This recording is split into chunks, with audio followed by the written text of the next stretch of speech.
यहां पर ये बड़ा सा भारी सा क्वेश्चन तुम्हें दिया हुआ है। क्या पूछा है तुम्हें? Consider the following transformations of a compound P and choose the correct options.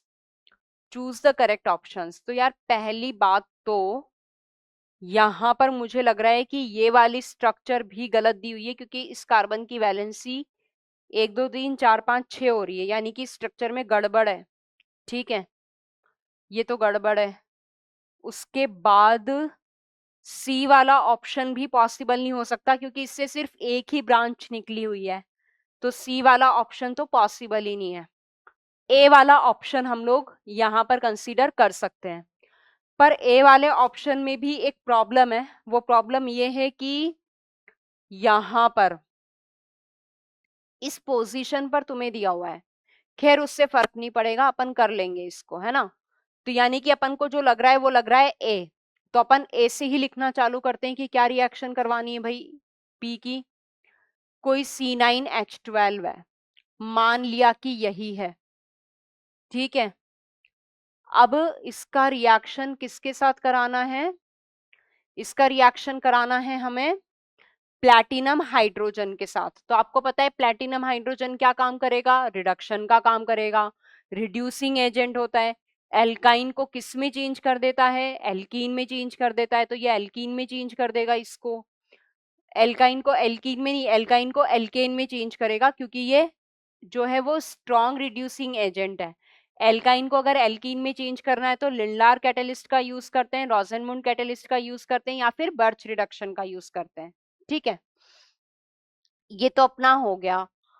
फिर बोला हुआ है कि इसका रिएक्शन करवाना है किसी रिएजेंट के साथ में, KMnO4H2SO4 के साथ में हीट करना है, और उससे हमें बना देना है कोई ऑप्टिकली एक्टिव एसिड। और इधर हमें इसका रिएक्शन कराना है NaNH2 के साथ, C6H5 COCH3 और H3O+ के साथ में हीट करना है। तो हमारे पास जो R बनेगा वो बनेगा ऑप्टिकली एक्टिव। तो अब हम लोग यहाँ पे क्या करवाएंगे? यहाँ पर इस रिएक्शन को देखना। सबसे पहले तो इस कार्बन के साथ हाइड्रोजन जुड़ा हुआ है जो कि एसिडिक नेचर का है। अगर एसिडिक नेचर का है तो NH2- के साथ H+ क्या करेगा? एसिड बेस करेगा, यानी कि ये H+ रिमूव हो जाएगा और कार्बन पर कौन सा चार्ज आएगा? Negative charge. अब ये जो नेगेटिव चार्ज है, लेट्स से ये वाला जो नेगेटिव चार्ज अपने पास आया है, ये नेगेटिव चार्ज अब ये किसके साथ रिएक्ट कर रहा है? इसके साथ।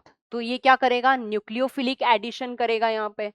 तो अगर ये अब अगर न्यूक्लियोफिलिक एडिशन करता है तो ये कैसे करेगा कि ये डबल बॉन्ड तो एज इट इज रह गया, यहां पर ये आया, ये ट्रिपल बॉन्ड आ गया। अब इस कार्बन ने किया था दूसरे कार्बन पर अटैक, यानी कि ये कार्बन आ गया, यहां पर ये OH बना, यहां पर CH3 और यहां पर बन गया C6H5, यानी कि ये है अपना R। ठीक है, R की करेक्ट स्ट्रक्चर ये वाली है। ठीक है, अब उसके बाद में इसको हीट भी किया हुआ है, तो अगर हीट किया हुआ है तो क्या होगा कि यहां से H निकल जाएगा, यानी कि ये H और OH निकल के क्या बना लेंगे? पाई बॉन्ड बना लेंगे। तो अब हम लोग यहाँ पर क्या कर सकते हैं? इसको हटा के हम लोग यहाँ पे पाई बॉन्ड का फॉर्मेशन भी कर सकते हैं, ऐसे, और यहाँ पे बना लिया पाई बॉन्ड। ठीक है, ये अपना बनेगा R, जो कि कैसा है? ऑप्टिकली एक्टिव है। ठीक है, आगे बढ़े। आगे आपको दिया गया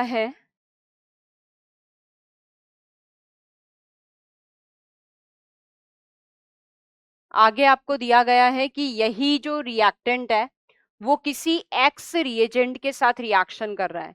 अब X के लिए हमें दिया हुआ है कि वो पैलेडियम कार्बन और क्विनोलिन हो सकता है, यानी कि वो ट्रिपल बॉन्ड को किस में रिड्यूस करेगा? डबल बॉन्ड में रिड्यूस करेगा। तो हमने यहां से क्या बना दिया? डबल बॉन्ड बना दिया ऐसे करके। फिर आगे दिया हुआ है कि वो KMnO4H2SO4 के साथ भी रिएक्ट करेगा, यानी कि वो क्या बना लेगा? एसिड बना लेगा। तो अगर वो एसिड बना लेगा तो वो कुछ ऐसा कोई ऑप्टिकली एक्टिव एसिड बनाएगा। अब आप लोग यहाँ पर क्या देख रहे हो? यहाँ पर ये CH2 और COOH आना था, CH2 और COOH। तो ये जो अब बना है वो भी कैसा है, ऑप्टिकली एक्टिव है। इसका मतलब है कि इस क्वेश्चन का सिर्फ और सिर्फ कौन सा ऑप्शन सही है, ए और बी सही है। ठीक है,